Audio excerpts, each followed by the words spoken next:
Shalom dan selamat pagi kepada saudara dan saudari yang seiman dalam Yesus Kristus.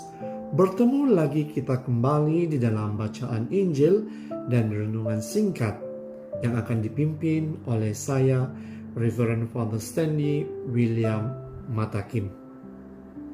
Selamat mendengar.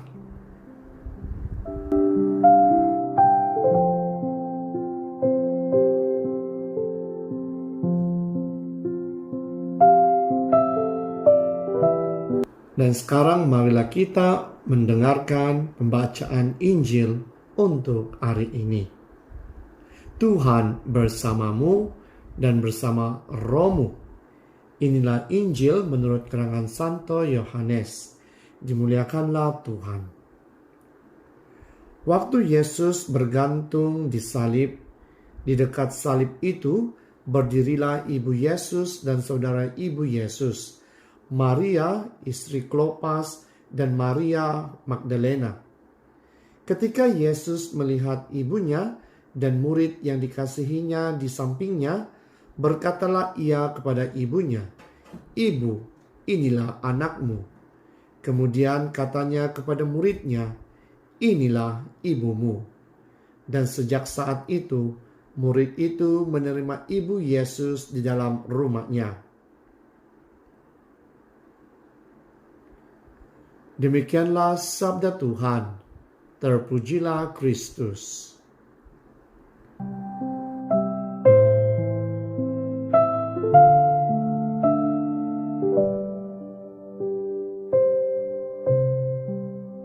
Saudara dan saudari yang seiman dalam Yesus Kristus,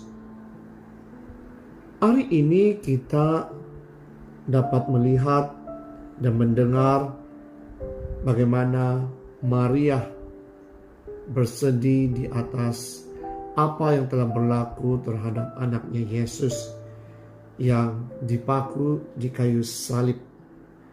Dengan melihat anaknya itu, dia begitu menderita karena dia amat mencintai Yesus anaknya.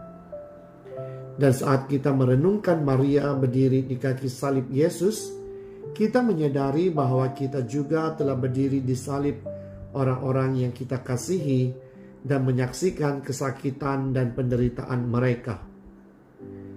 Kita telah menderita bersama dengan mereka. Oleh itu, mencintai adalah menderita dan sebaliknya. Tidak mungkin ada cinta tanpa penderitaan yang sanggup dilalui di antara satu sama yang lain. Dalam perjalanan mengasihi ini, kita tidak bersendirian. Seperti yang kita dengar di dalam Injil pada hari ini ketika Yesus mengatakan, "Ini ibumu." Yesus telah memberikan ibunya yang terkasih untuk menjadi ibu rohani kita. Dalam perjalanan kasih dan penderitaan kita boleh melihat kepada Maria dan memintanya untuk berdoa bagi kita dan membantu kita untuk berani menerima penderitaan sebagai akibat dari mencintai secara mendalam.